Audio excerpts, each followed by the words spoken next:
Como é o passeio de barco em Arraial do Cabo, Rio de Janeiro? Os barcos saem da Praia dos Anjos, próximo ali do centro, e o passeio, gente, é muito animado, muito legal. Tem parada para mergulho em vários pontos lindos de mergulhar, onde dá pra ver coral, dá pra ver bichinhos. A gente também tem acesso à Praia do Farol, que só dá acesso de barco. Essa é a Fenda de Nossa Senhora.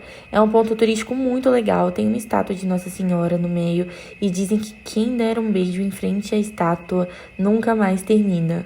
Gente, o passeio é incrível, vale muito a pena fazer.